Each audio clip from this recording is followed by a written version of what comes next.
I never saw it before. That's something absolutely unprecedented in the country. I must say that I couldn't even imagine that Belarusians can protest so broadly. They happened not just in Minsk, but in more than 30 cities. I think hundreds of thousands of people took part. There were many clashes. Several people died.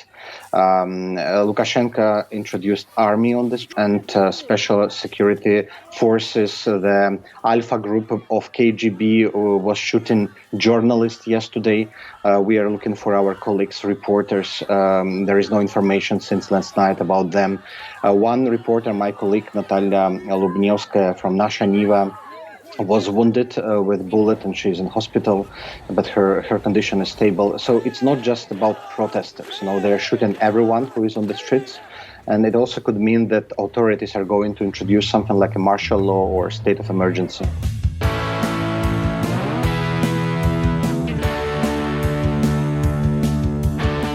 I'm Sarah Kendzior, the author of the best-selling books, The View from Flyover Country and Hiding in Plain Sight. And I'm Andrea Chalupa, the writer and producer of a best-selling film, Mr. Jones, which is available now, so go check it out. And this is Gaslit Nation, a podcast covering corruption in the Trump administration and rising autocracy around the world. We are back after a 2-week break. And during those 2 weeks, it feels like the world is echoing everything that we've been saying about autocracy since 2016. Of course, the thing we wish they had really listened to was the part where we warned everyone there is a limited window of time to protect our institutions before they collapsed.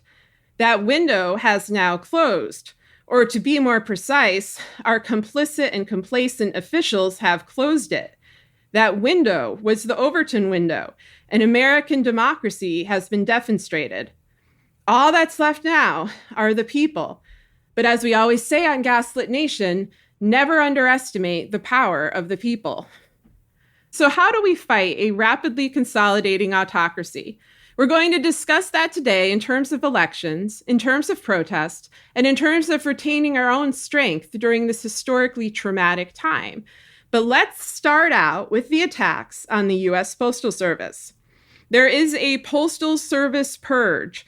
Back in March, we warned you that the Trump administration was going to use the pandemic as a pretext to implement fascist measures in the US.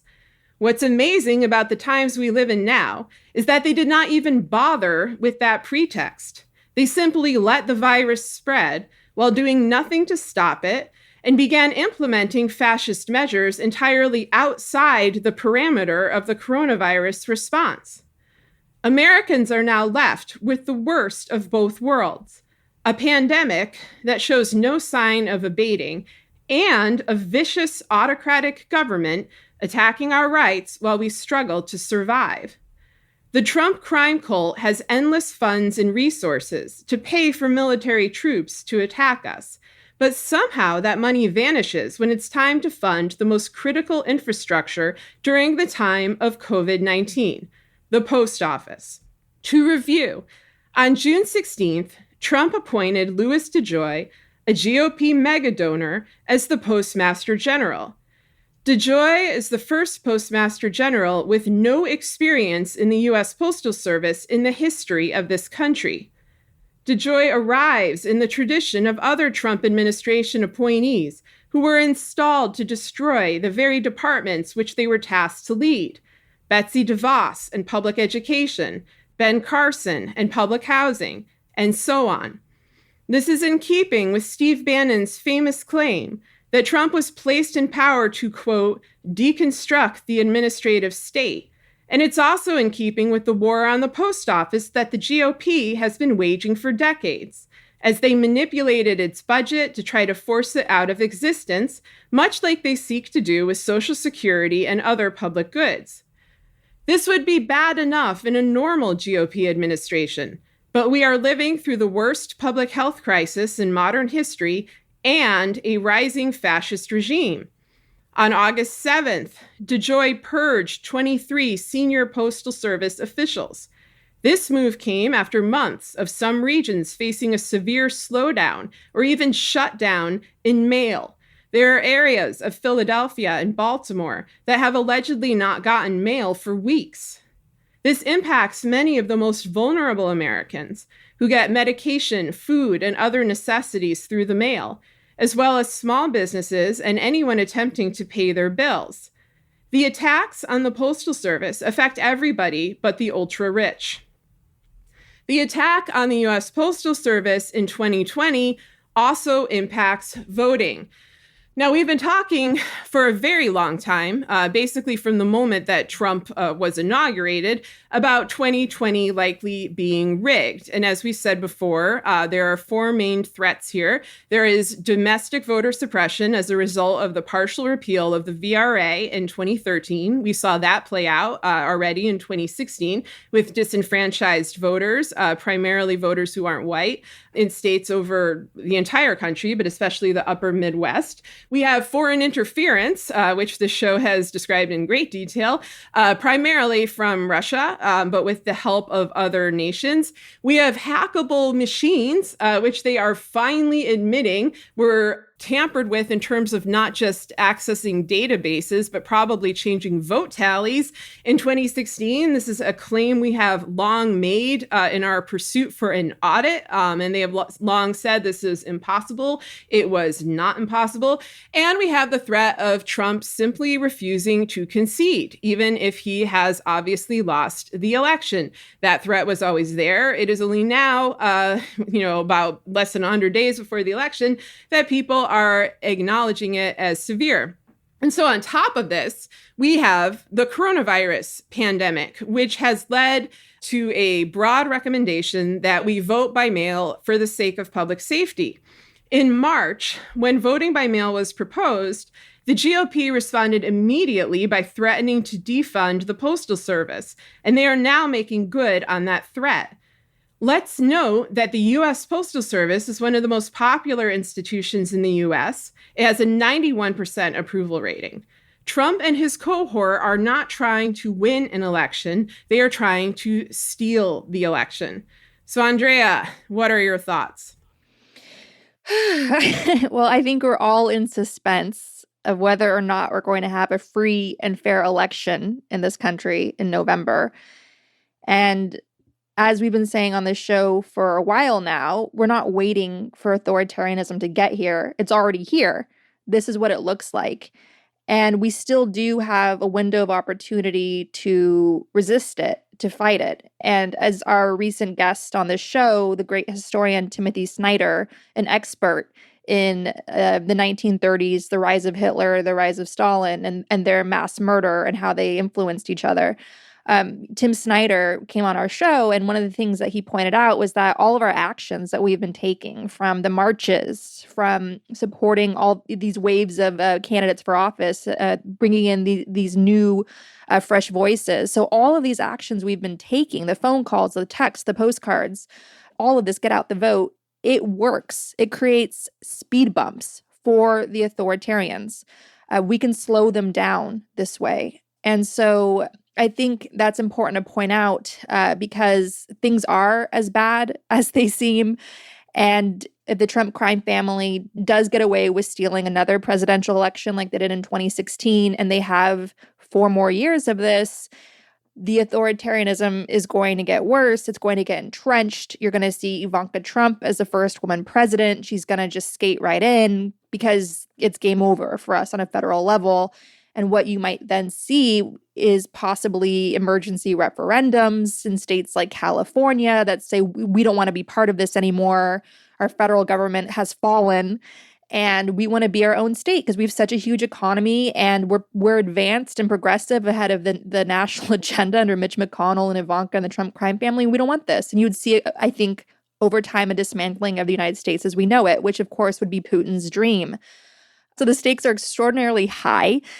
I do want to comment on some of the things that Democrats are doing to combat this, which I think are worth noting, because all of this, as Sarah and I always say to each other in our own private conversations, is, and on the show, of course, is the importance of keeping a record of who did what, a record for history. Because the way dictators work is they gaslight you and they try to say that none of this ever happened. And so it's always important to take notes, leave notes, keep a journal.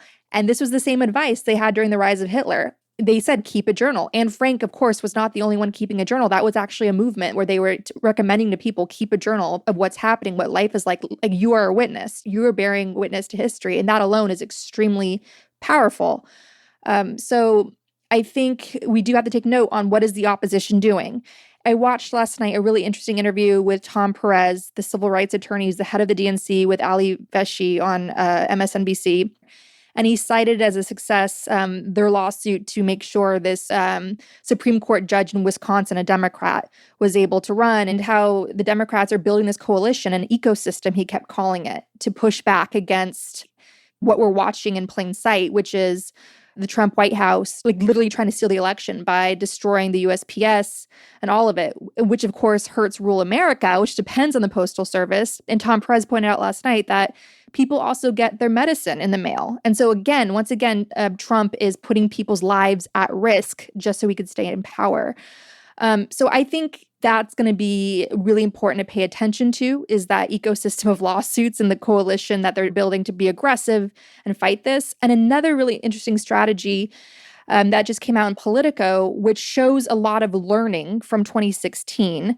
And I'll read from this piece now in Politico and explain why this is significant. So this just came out. Congressional Democrats, stung by the Obama administration's soft-pedaled approach to Russian election interference in 2016, have a plan to prevent a repeat under President Donald Trump. Make as much noise as possible early and often. For weeks, top Democratic lawmakers in the House and Senate have been blaring warnings and demanding briefings and public disclosures from the intelligence community, shrugging off Republican charges that they're politicizing intelligence. And Democrats can now point to evidence that their pressure campaign might be working. On Friday, the Trump administration's counterintelligence chief publicly confirmed that Russia is attempting to harm Joe Biden's candidacy in 2020. The official, William Evanina, even singled out a pro-Russian Ukrainian Andriy Derkach as a key participant in the Kremlin's new effort. And according to Politico, Andriy Derkach is a Ukrainian lawmaker who met with Trump's personal lawyer, Rudy Giuliani, in Kiev last December to discuss investigating the Biden family.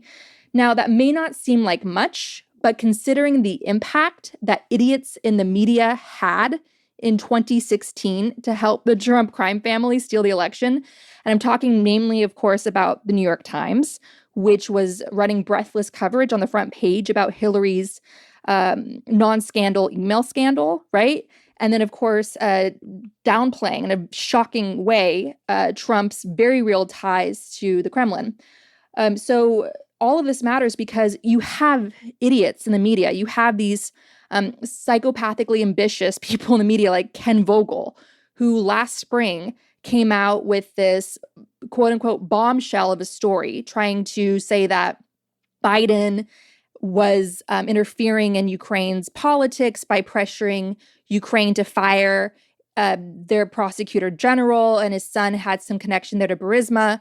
And Vogel was even on cable news talking almost to Giuliani and that whole camp themselves, saying like they need to stop being so outspoken about this story and maybe let the reporters handle it. Almost like Vogel was trying to protect his piece of meat, this juicy story that he could get a lot of mileage out of at the New York Times where he works. And this is called in journalism winning the day, where you come out with a report that's so juicy that everybody's talking about it on Twitter. It's called winning the day. And what happens when you resort to the crack cocaine of winning the day journalism is that you're just pushing out articles for the sake of attention. It's like it is the crack cocaine of media, and you're not stopping to think about the real world impact that your reporting is having. And next thing you know, Donald Trump is president. You're like, oh, how'd this happen? Because you were winning the day with Hillary's email stories that were just putting blood in the water, like feeding crack to the hamster wheel of the media cycle. And so what the Democrats are doing by pushing the intelligence community to come out with what they know, what they're doing is very, very important because they did not do this in 2016. And so the Democrats in Congress are forcing the intelligence community to tell the American public who Andriy Derkach is before some idiot like Ken Vogel can write some breathless piece saying, here's this Ukrainian lawmaker, Andriy Derkach, saying that Biden did this and this and this, because that for a minute would win the day for Ken Vogel. And he would post that shit on Twitter with a big boom, breaking. And all of us would be like, what's this? What's the latest? And he can't do that now to that extent, you know? So I think the Democrats are employing a very smart strategy by trying to neuter the Ken Vogels in the media, which they should have done in 2016.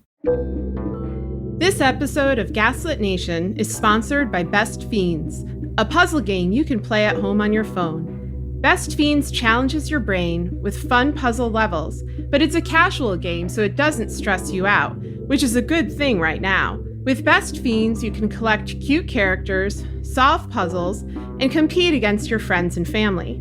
Best Fiends updates the game monthly with new levels and events, so it never gets old.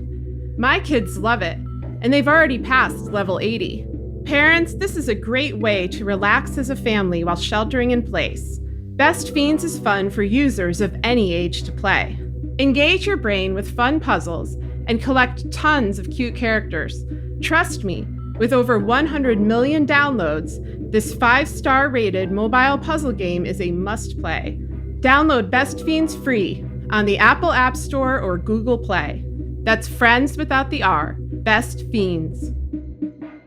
I agree with that facet, and I certainly hope they keep up the pressure of having the intelligence community reveal everything they know about threats to election integrity. You know, as we noted from our very first episode of Gaslit Nation, that's what Harry Reid tried to do in 2016 when he had spoken with the intelligence community and had said, you know, our election is under grave threat from Russia, and it includes the intent to falsify vote tallies. That is what he wrote in an open letter. And then he wrote that in August 2016 to James Comey, who did nothing. And then he wrote it again in October of 2016 because Comey was still doing nothing, except now he had opened up a fatuous investigation into Hillary Clinton, which yielded no results, and meanwhile failed to inform the public about threats to the election before they went to the polls. And the public has the right to know. You know, no government branch has jurisdiction over the truth. And for us to make an informed decision before we go and cast our ballot, we need to know what forces are at play in the manipulation of the integrity of that vote. So it is good that they're pushing back against these access journalists, these court stenographers, these propagandists, pretending to be reporters like Vogel. That part is good. The part I'm less convinced of in terms of it being a bulwark against encroaching autocracy is the court system. The sort of strategy you described Tom Perez laying out on MSNBC of all these lawsuits. It's like, yes, lawsuits are a potent force. Lawsuits can be a good idea. No one knows this better than the Trump goon squad with its coterie of criminal lawyers, starting with Roy Cohn, going through Michael Cohen, culminating with Bill Barr. They understand the law. They understand how to abuse the law. They understand how to protect themselves from the law by rewriting the law. And so that puts the Democrats and anyone of conscience, it puts them on the defense. And in that sense, I think a barrage of lawsuits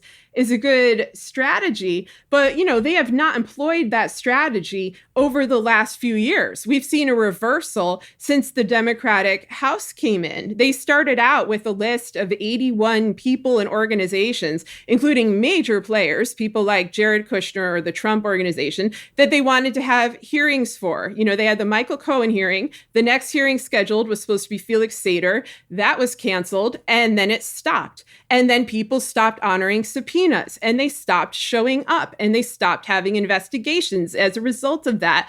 And recently on Twitter, one of the most discouraging things I've seen is Representative Ted Lieu basically encouraging everybody to go out and vote early. If you're voting by mail, vote early. If you're going to vote in person on Election Day, get out there early, because he knows the election is going to be rigged, or at least that they're going to attempt to rig it. And these are mechanisms to use to work around it. And I think that's practical advice. But then people were like, oh my God, you are a representative, you're a congressman, and you're telling us that this is just, game, set, match, that they've won, that there are no checks and balances, that there's no accountability. And to everybody who tweeted at him, he kept saying the same thing. What do you expect us to do? What do you recommend we do? And it's like, it's not the job of the everyday citizen to devise a legal or political mechanism of Congress. That is why we have representative government. And normally, if a person in office was behaving like that on Twitter, I would have gone off. And I've gone off at some of them before. But because it was Ted Lieu, I bit my tongue, because Ted Lieu is one of the very few people who has been trying to use the mechanisms available to Congress in order to beat back autocracy. In June, he called, I think I have it right here, he released a statement along with other representatives, says House Dems propose strengthening Congress's contempt power to break administration stonewalls. I'm just going to read the very beginning of this. It says, we've seen unprecedented and illegal obstruction by the Trump administration to Congress, Ted Lieu said. House Democrats, increasingly frustrated by the Trump administration for defying subpoenas, are proposing legislation that would ratchet up their power to punish executive branch officials who reject their requests. Representative Ted Lieu and 5 other members of the House Judiciary Committee unveiled a rule change Monday to formalize and expand Congress's power of inherent contempt, its authority to unilaterally punish anyone who defies a subpoena or testimony or documents. Though Congress has long had inherent contempt power, it has been in disuse since before World War II. This power, upheld by courts, has included the ability to levy fines and even jail witnesses who refuse to cooperate with congressional demands. But such extreme measures have fallen out of favor over the years, as Congress has relied instead primarily on litigation to enforce its subpoenas, and officials across government have acknowledged the unappetizing prospect of using force to impose its will. He is absolutely right that we need to use inherent contempt, and we need to use force, and we need to use the power of the purse. And he has been saying this for a very, very long time. He was calling for impeachment for a long time. He was calling for hearings. And what is holding him back, I believe, is the House leadership, is Nancy Pelosi and the heads of some of these other committees, who basically are abetting Trump and its regime of brutal lawlessness by refusing to utilize the full powers of the House. So what I'm taking from his tweets is that he is deeply frustrated. I wish he would call out why he can't pursue the action necessary to keep this administration in check and keep it from hurting the republic. I wish he would name names about who is not allowing him to use that power. I doubt he will, because before an election, they don't want to have Democrats versus Democrats and whatnot. But man, it's bad, and it's not just that he's been calling for. He's been calling for an investigation of Kushner. He's been calling for a bill that would prevent Trump from unilaterally launching nukes. He's trying to do his job. And I like very few people in this Congress, but I, generally speaking, have appreciated his efforts. And it's just a shame that they're not using the full powers at their disposal. Yeah. Nancy Pelosi is Tom Hagen in The Godfather. Mm-hmm. She's not a wartime consigliere. Like Michael asks Tom to step aside when the families go to war for a reason, and that's Pelosi. I mean, she should have stepped aside and let someone like Barbara Lee go to town on all these people. The Democrats under Trump had the opportunity to turn C-SPAN into Netflix. Like, people would have been binge watching C-SPAN with all these juicy scandals being investigated into Ivanka, into Jared Kushner. And yet they acted like those two were above the law, that you couldn't touch them because they were Trump's children. There's a reason why Trump put his children in power, so he could use them as a shield. Oh, don't touch my children. Children are off limits. Because all of these public officials, they have children and they don't want to mess with each other's children. But the difference is that Jared and Ivanka are de facto president of the United States. And so they missed an opportunity to really do like Netflix and like binge watching for C-SPAN for the American public. But they did give us a bit of that, but not enough. They could have really milked that further. But I do want to point out that we have still 1 million days left before the election. A lot can happen. 1 million? Did you mean to say? Is that in Trump years? Or Yes, I did. Yes, in Trump years, it's a billion. But yeah, so a lot can still happen. A lot can still happen. You have the Kremlin proxies working very hard in Ukraine to try to dig up some dirt on Biden. What guys like Vogel count on for attention for in the media is the American public not fully being versed in Ukraine and how it works. So, for instance, that big Vogel quote unquote bombshell of Biden from last year, where he thought he caught Biden trying to meddle in Ukraine's affairs by pressuring the firing of a prosecutor general. Well, let me tell you something. Ukraine's former president lost re-election in a landslide because he didn't fight corruption effectively, including not firing that deeply corrupt prosecutor general. Everybody that cared about fighting corruption in Ukraine and democracy for Ukraine wanted that guy gone. Biden was one of countless voices in a chorus demanding accountability and a real substantial anti-corruption reforms in Ukraine. And the former president was just too slow and dragging his feet, being an oligarch himself. And the Ukrainian voters made him pay the price for it. There was a sweeping spanking at the polls. So Biden was absolutely correct. There was no story there. But again, when the day quote unquote journalists like Vogel depend on us not knowing those details here in America when it comes to Ukraine. And so they're going to try to take full advantage of that. And I think we all have to be vigilant of that and not allow these crack cocaine bombshells to have any oxygen, because that's what Republicans are cooking up. They're going to be working on some October surprise. And if that all fails, then you have William Barr that can create some legal mechanism to justify stealing the election. That's what authoritarians do. And we're already at that point in our country where they're doing that. Yep. Agree. Speaking of authoritarianism, should we move on to Belarus, the American future?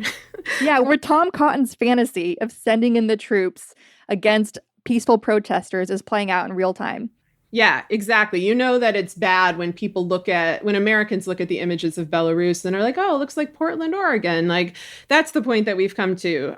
So there was a quote unquote election in Belarus, and it was rigged by longtime dictator Alexander Lukashenko, who has been in power for 26 years. In the 1990s, Belarus was called the last dictatorship in Europe.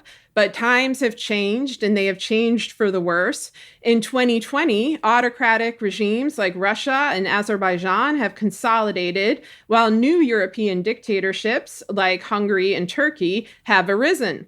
Lukashenko's election officials are claiming that he won a sixth term in office with 80% of the vote, and they are claiming that opposition challenger Svetlana Tsikhanouskaya got 10%. In reality, Lukashenko may have gotten as little as 20% of the vote, and the election itself was harmed by brutal acts of voter intimidation. Following the announcement of the results, mass protests broke out in Belarus, centered largely in the capital city of Minsk, and state forces beat, kidnapped, and arrested the protesters. They then cut the internet so that the abuses could not be recorded or disseminated worldwide or within Belarus. The demonstrators were largely people under 30 who have no memory of any other president than Lukashenko and are now coping with a pandemic on top of the political repression and economic devastation that they have long endured. As of Tuesday morning, at least one protester has been killed, and Tsikhanouskaya has been forced to flee to nearby Lithuania. So, Andrea, what are your thoughts?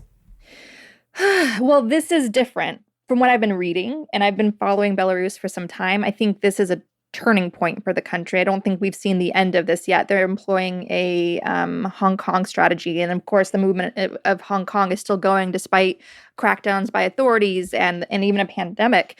I want to read from an article I wrote in 2013, an interview I did for Big Think with a Ukrainian human rights activist who is a founder of the feminist movement Femin, They're known for, naked women that flash mob appearances by Putin and other autocrats and literally put their bodies on the line and to push back against white male patriarchy and oppression in the name of religion. And so I did an interview with one of the founders shortly following their time protesting Lukashenko in Belarus. So I'm going to share an excerpt from that interview so people can get some insight into what these peaceful protesters are up against.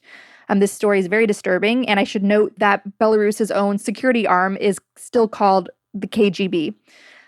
Inna Shevchenko, a 22-year-old leader of the Ukrainian organization Femen, survived 24 hours of torture by the KGB in Belarus.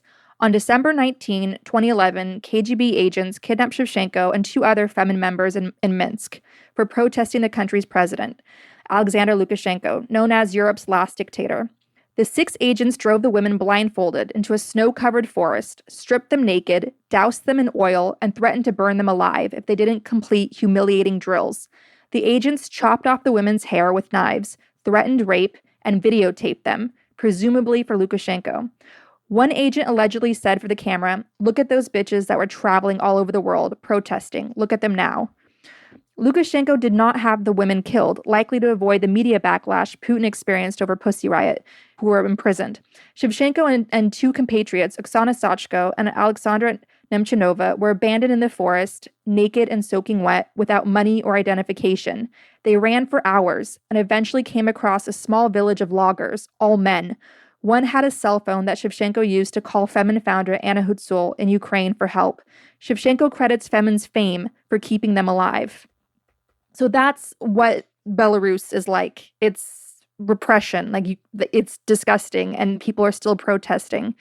And just to show the inspiring unity that's happening there today, and a lot of comparisons that people are making to Ukraine's own revolution of dignity, Euromaidan. On Monday, Marichka Marchik, a Ukrainian singer and musician from Ukraine who led her own band of merry artists in Ukraine's revolution of Euromaidan, she wrote this, which I think gives really interesting insight into what's happening there in the streets and the larger struggle. So Marichka wrote, "Zero info from our friends, actresses of Belarus Free Theater. They were taken by police yesterday and nobody heard from them yet. Police stations are out of space and placed protesters in garages and closed factories. Protests to be continued. People standing in a chain to block roads. One of the official call for protesters is, if you are scared, sing a song. It will raise your morale and demoralize the enemy." And then she ends it with, "Żywe Belarus, long live Belarus." And then we have this interesting insight from Nikolai Kalezin, a co-founding artistic director of the Belarus Free Theater. "The evening of August 9th was a turning point in the modern history of Belarus. The reason for this is not the use of overwhelming force against demonstrators who are trying to peacefully defend their right to free elections, nor is it the fact that some members of the security forces and election commissions refused to carry out criminal orders. It was historic because the protesters have a new vision for the nation. This was not a protest in support of any specific politicians or political parties. This was a movement demanding fundamental reform in every sphere of the country's life. In this sense, the protest movement is closer to the Hong Kong model than the traditional Eastern European protest model, where political leaders have typically led the masses. The protests currently taking place in Belarus are driven by small, localized groups with a strong emphasis on creativity and nonviolent resistance.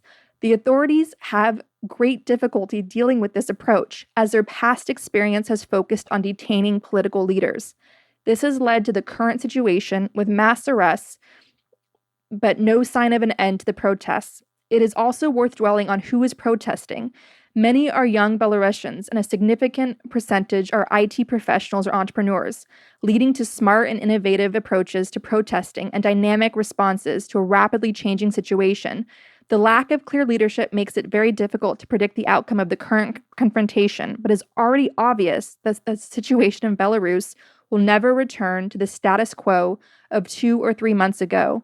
We can say with some degree of confidence that the transition of power has already begun in the country, but it remains unclear how long this generational shift will actually take."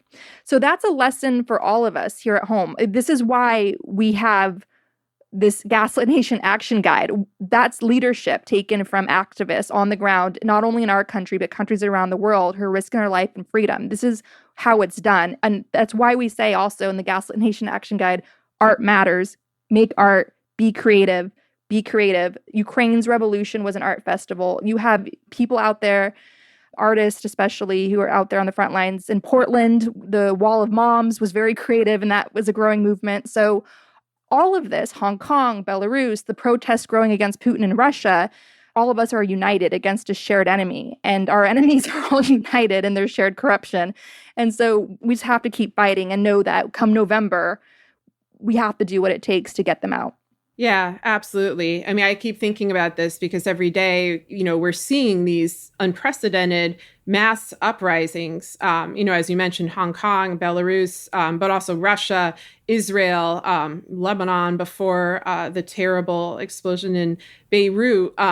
This is happening worldwide, and, there are commonalities to all of this. Of course, you see increasingly autocratic, brutally repressive right-wing governments. Some of these governments were long in play, like Belarus, which has really known no other system officially. Others have lurched in this direction, like Israel and the US, over the last decade and a half. And then the protesters tend to be people, who have grown up in the shadow of the global tragedies of the last 40 years of extreme income inequality in every nation, of 9/11 and the, quote, war on terror and all of the American wars in Afghanistan and Iraq that have destabilized so many regions, of the 2008 global financial collapse, which destroyed the prospect of financial stability and opportunities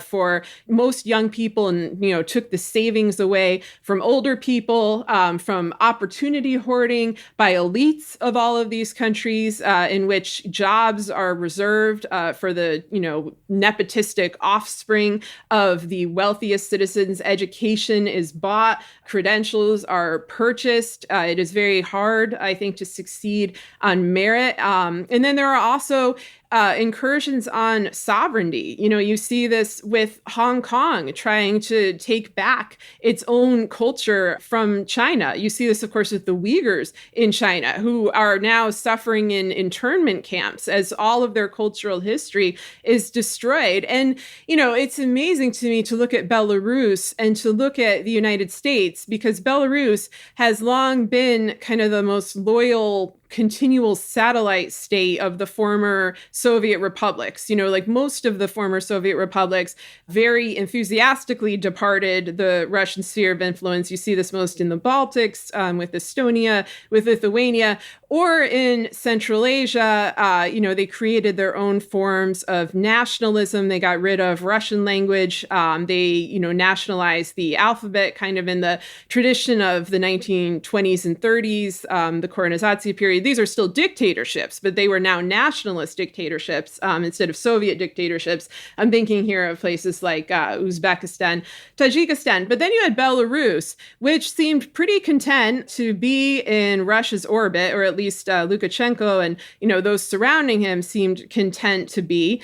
They were a proxy state. And then you look at the United States, the great opponent of Russia throughout the Cold War period, the great superpower, against whom no one was supposed to be able to succeed, turning into a Russian proxy state, turning into a mafia state controlled by a transnational crime syndicate consisting of oligarchs, plutocrats, and mafiosos from around the world, but primarily from Russia and from the United States. Like, to think of the US and Belarus as being in similar positions, having similar protests, having elections within a 4-month period that are designed to be rigged, that will likely be greeted with intense state violence, that will likely require citizens to take to the streets in order order to take their country back, the US has really fallen, and all credit to the Belarusians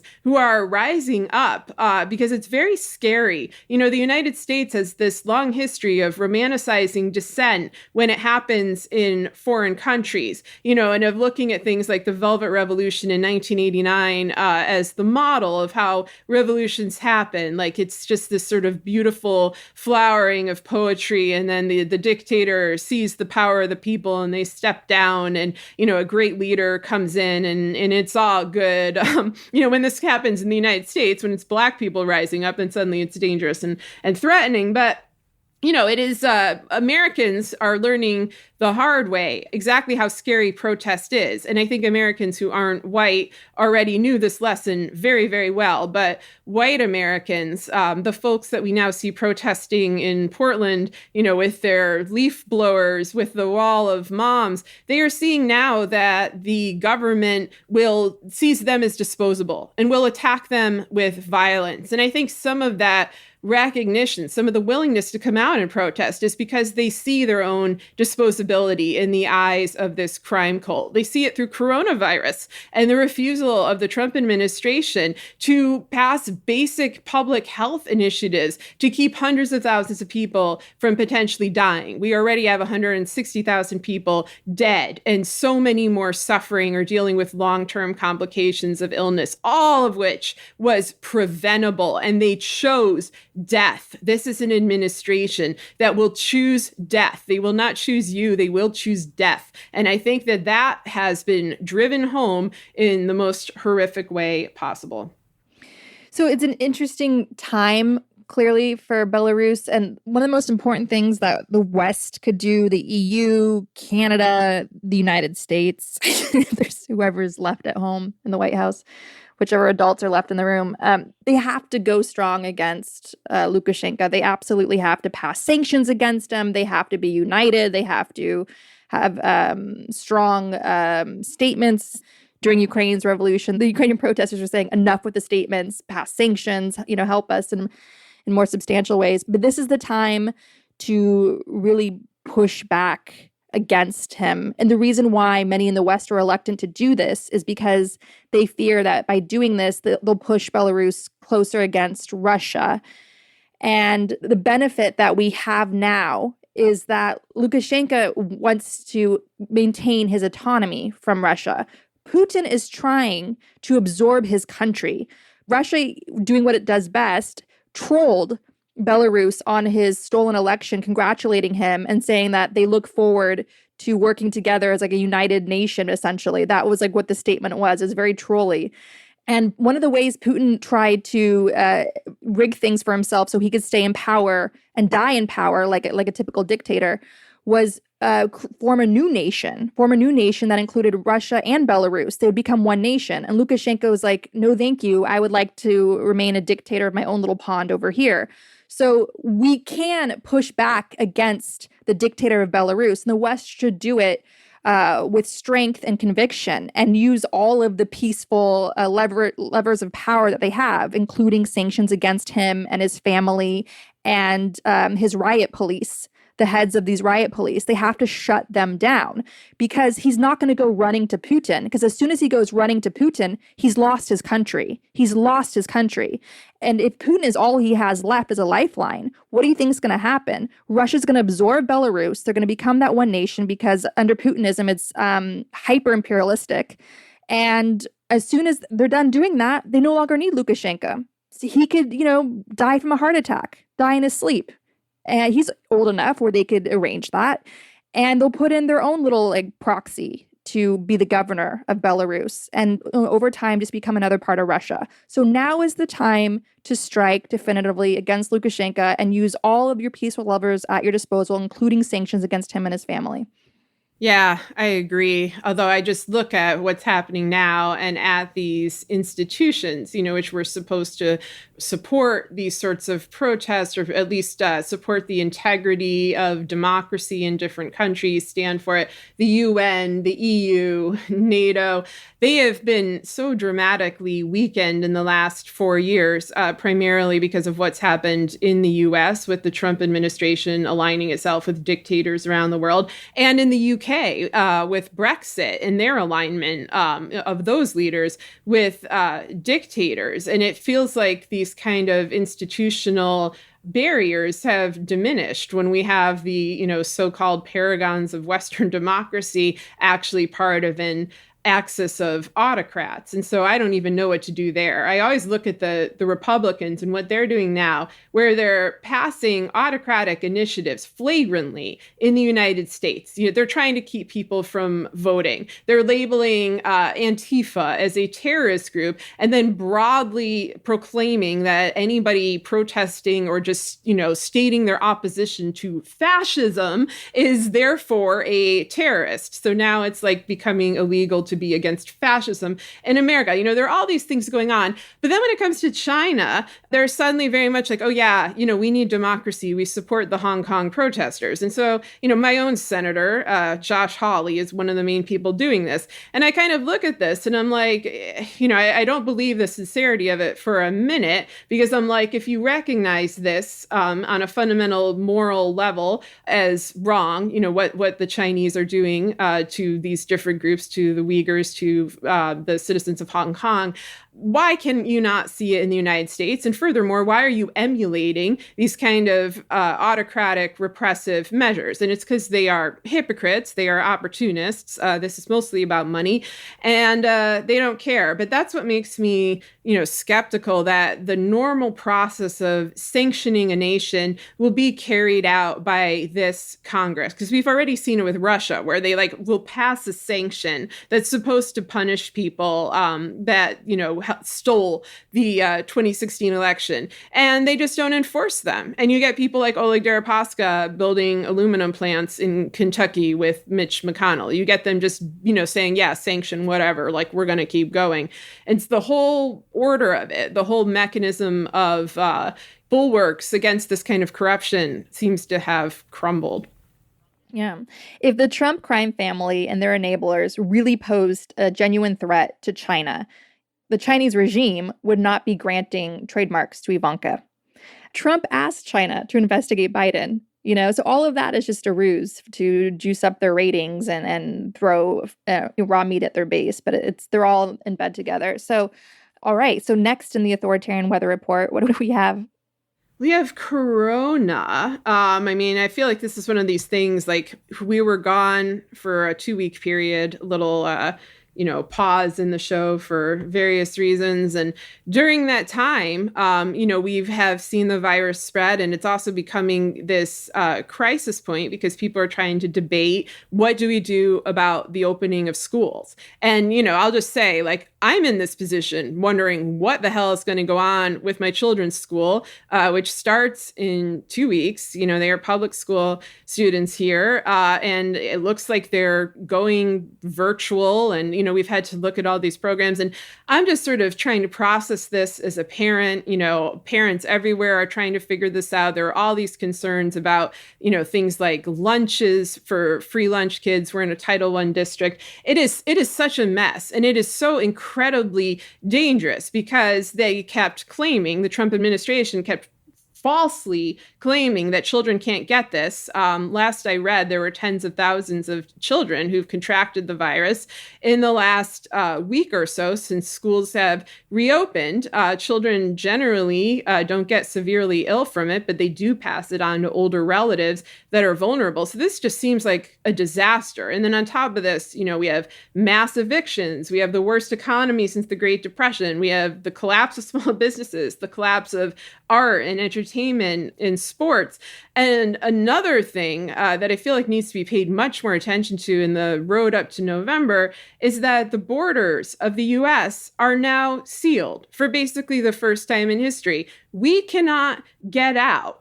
Trump went on and on about the wall, but the wall was constructed by other countries who do not want our diseased population to go within its borders. So a US passport, for the first time in history, is essentially useless. And so this is just like, oh my God, such a perfect storm of disaster heading up to this election where we're likely to see violence on the streets. We're likely to have seen a lot of people who maybe would have wanted to cross that Canadian border or that Mexican border. Canada and Mexico are not having it. And it's a crisis point. And I have a letter to read, a historical document to read that I've been just sort of looking at as a parent, try to process this time, try to say something reassuring, to the kids in my life, to my own kids, to my niece and nephew, because it's one thing for me to be mouthing off on Gaslit Nation and be, very gloomy and direct. When you talk to kids, you don't want to snuff out that fire of optimism. You want to sort of give them a framework to process things. And, I'll read that at the end of the show. But do you have thoughts on this giant existential crisis shit storm that we're living through? Sure. No, go ahead and read it. Okay. So I've been sort of reading this, to myself and read it to my kids who didn't pay that much attention. Maybe your kids will. This is a letter that Kurt Vonnegut wrote to his children in 1971. In particular, it was to his 17-year-old daughter on how to deal with existential crises. And he writes, "You're learning now that you do not inhabit a solid, reliable social structure, that the older you get, people around you are worried, moody, goofy human beings who themselves were little kids only a few days ago. So home can fall apart and schools can fall apart, usually for childish reasons. And what have you got? A space wanderer named Nan. And that's okay. I'm a space wanderer named Kurt, and Jane's a space wanderer named Jane, and so on. When things go well for days on end, it is a hilarious accident. You're dismayed at having lost a year, maybe, because the school fell apart. Well, I feel as though I've lost the year since Slaughterhouse-5 was published, but that's malarkey. Those years weren't lost. They simply weren't the way I'd planned them. Neither was the year in which Jim had to stay motionless in bed while he got over TB. Neither was the year in which Mark went crazy, then put himself together again. Those years were adventures. Planned years are not. I look back on my own life, and I wouldn't change anything." That's it. That's great. And there is a lot that we have to count as victories. Chuck Todd got demoted. I like to take credit for that. Women often enough, we don't give ourselves enough credit. The Chuck Todd industrial complex is getting dismantled. Exactly right. Gaslit Nation, only our third episode, we came out with the Chuck Todd industrial complex, and the rest was history. So you're welcome, Chuck Todd. You and your flapping lips and our branding campaign got you demoted. So I totally take credit for that, all right? We also have the fabulous Letitia James, the Attorney General of New York State, which is a reminder that local politics can make all the difference. She is demanding that the blood money terrorist organization, the NRA, which was working with the Kremlin to dismantle our democracy, she wants it to no longer to cease to exist. A judge ruled that E. Jean Carroll can proceed with her rape-related case against Trump, and Jerry Falwell Jr. has stepped down from Liberty University because he's disgusting. These are all highlights noted by the great Rebecca Solnit on her Facebook. Thank you for that. So there is a lot to be grateful for. We are steamrolling them. We are creating a wall of moms and dads and children that do not want to live in this world, and they want another world, and another world is possible. And if you want to build that, please do not be on the sidelines binge watching the rapid decline of your democracy like it's some Netflix series, because it's absolutely not. This is real life, and countless lives are at stake. The future of our planet is at stake. And so go to the Gaslit Nation Action Guide. We have many ways that you can get involved right now to use all the power you have now. And if you do not do this now, you will deeply regret it later, when things just escalate and get unimaginably worse. So please roll up your sleeves and get to work. We are all being asked to do that right now. And there's so many ways you can do that on the Gaslit Nation Action Guide. And the most important thing for all of us is make a plan and figure out how you are going to vote in November. Get ready, if you have to protect yourselves. Get your snacks, get your masks, get your folding chair, get whatever you need if you have to wait in line for hours, because that's what the Republicans depend on. They depend on stealing elections as an election strategy. So all of us have to fight like hell now while we still have time left.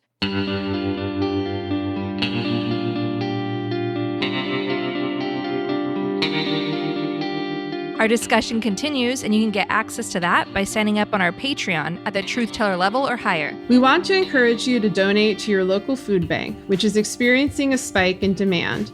We also encourage you to donate to Direct Relief at directrelief.org, which is supplying much-needed protective gear to first responders working on the front lines in the US, China, and other hard-hit parts of the world. We encourage you to donate to the International Rescue Committee, a humanitarian relief organization helping refugees from Syria.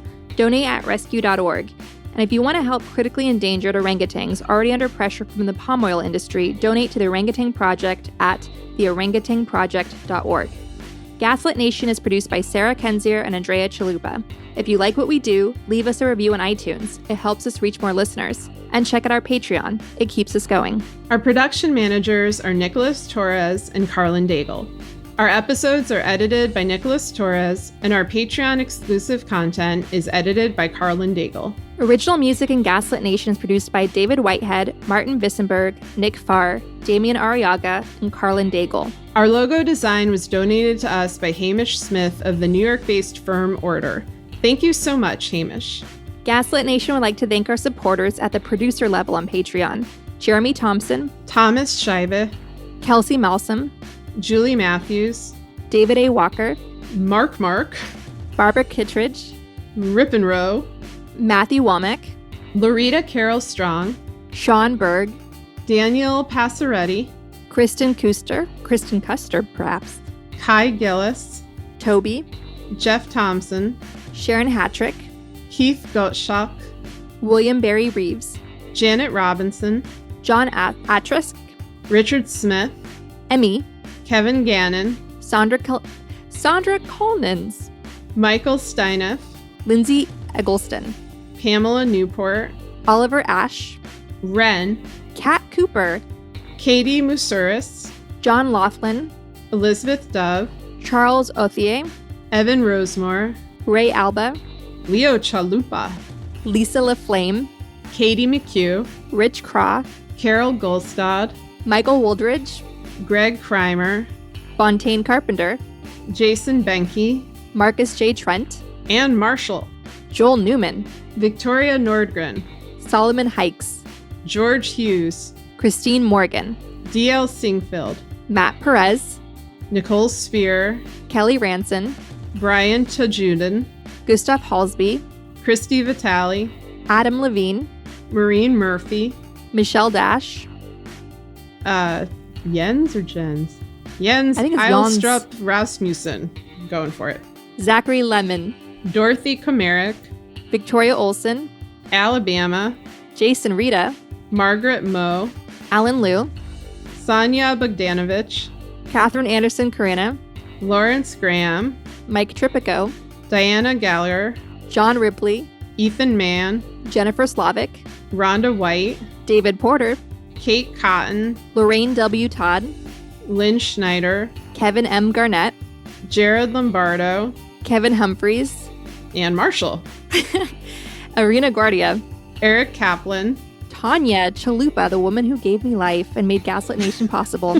Thank you all for your support. We could not make the show without you.